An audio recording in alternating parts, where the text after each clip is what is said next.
Hello everyone, and welcome to Mind Matters. Today's topic is one that I think everyone can benefit from, controlling your mind. This is something we all struggle with at one point or another. Our thoughts can be our greatest allies or our worst enemies. But the good news is we have the power to take control.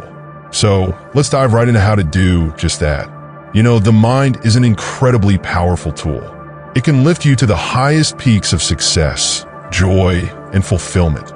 But if left unchecked, it can just as easily pull you into the depths of stress, anxiety, and negativity. Controlling your mind is not just about stopping those negative thoughts, though it's about guiding your mental energy in a way that supports you, keeps you motivated, and helps you live with intention. It's about cultivating a mindset that drives you forward, no matter what life throws at you. Let's get real for a moment. How many times have you caught yourself spiraling into a negative thought loop? Maybe you're sitting at your desk, trying to focus on work, and all of a sudden, your brain decides to remind you of that embarrassing thing you said years ago. Or worse, you start worrying about a future event that may or may not happen, and before you know it, you're overwhelmed by anxiety. Sound familiar? This happens because the mind, if left unchecked, tends to drift toward what's familiar, and often, what's familiar is worry or doubt. But here's the key: your mind is like a muscle. Just like you can train your body to get stronger, you can train your mind to be more disciplined, more focused, and ultimately more positive. The first step in controlling your mind is simply recognizing when it's wandering off into places that don't serve you. Awareness is everything. You can't control what you're not aware of, right? So when you notice your thoughts drifting toward negativity, anxiety, or anything that doesn't align with who you want to be, pause. Acknowledge that you've caught yourself and shift your focus. One powerful technique to help with this is mindfulness. I know, you've probably heard this word 1,000 times before, but there's a reason it's so widely talked about. Mindfulness is all about being present in the moment, observing your thoughts without getting sucked into them. When you practice mindfulness, you begin to realize that you are not your thoughts. You are the observer of your thoughts. This is crucial because it gives you the distance needed to choose which thoughts to engage with and which to let go of. It's like standing on the side of the road and watching cars go by. Some cars you let pass, while others you choose to follow. The same can be done with your thoughts. Now, here's a question. What kind of thoughts do you want to follow? What mental cars are worth driving? The answer to this is going to be different for everyone, but here's the general idea. You want to follow the thoughts that make you feel empowered, energized, and aligned with your goals. Let me give you an example. If your mind starts feeding you thoughts like, "I'm not good enough," or "I'll never succeed," you don't have to jump in the car and go along for that ride. Instead, recognize that those are just thoughts, not facts. Replace them with something more helpful like, "I am capable of growth," or "I've succeeded before and I can do it again." Another tool for controlling your mind is something called reframing. Reframing is the art of looking at a situation from a different perspective. This can be incredibly powerful when your mind starts to turn a molehill into a mountain. Let's say you made a mistake at work, and your brain immediately jumps to conclusions, convincing you that you're going to lose your job or that everyone's judging you. In that moment, pause, take a breath, and reframe the situation. Instead of seeing it as a failure, try to see it as a learning opportunity. Ask yourself, what can I learn from this? How can I grow from this experience?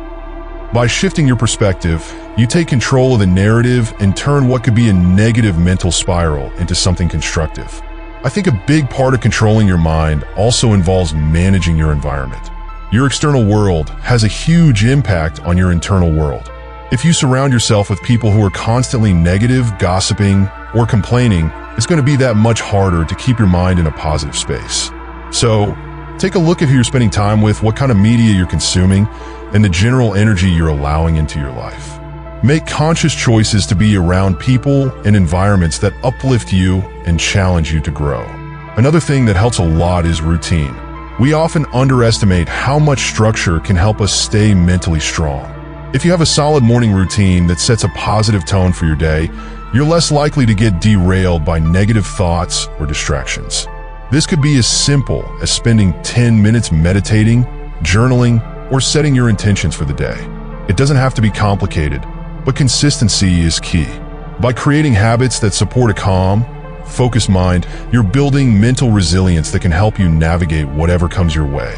Now, let's talk about something that's often overlooked when it comes to controlling your mind: self-compassion. We can be so hard on ourselves. When our mind starts spiraling, or when we make a mistake, it's easy to beat ourselves up.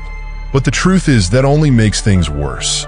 Learning to be kind to yourself is a huge part of mental mastery. When you approach yourself with compassion, you're creating an internal environment that's more forgiving, more open, and ultimately more conducive to growth.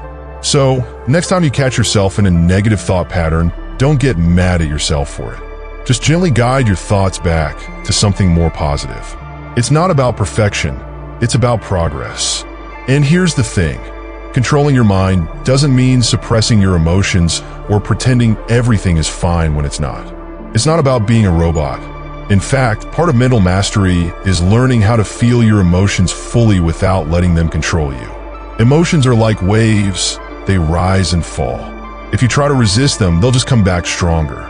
But if you allow yourself to feel them, acknowledge them, and then let them pass, you'll find that they lose their power over you. It's all about balance. One last thing I want to mention is the importance of having a clear vision for your life. When you have a strong why, when you know what you're working toward, it becomes so much easier to control your mind because you have something to anchor yourself to. If you're just drifting through life without a sense of purpose, your mind is going to latch onto whatever random thoughts pop up, and often, those are the thoughts that keep you stuck.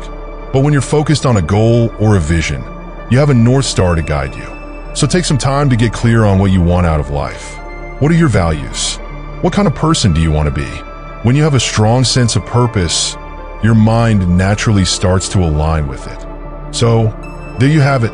Controlling your mind is all about awareness, mindfulness, reframing, managing your environment, creating routines, practicing self-compassion, and having a clear vision. It's not always easy, but with practice it gets easier.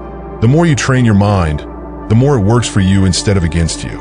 And trust me, the benefits are huge. When you take control of your mind, you take control of your life. Alright, that's it for today's video. I hope you found this helpful. And if you did, don't forget to hit that like button and share it with anyone who might need to hear this. Also, if you haven't already, make sure to subscribe and turn on notifications so you don't miss out on any future content. Thanks so much for tuning in, and I'll see you in the next one. Take care.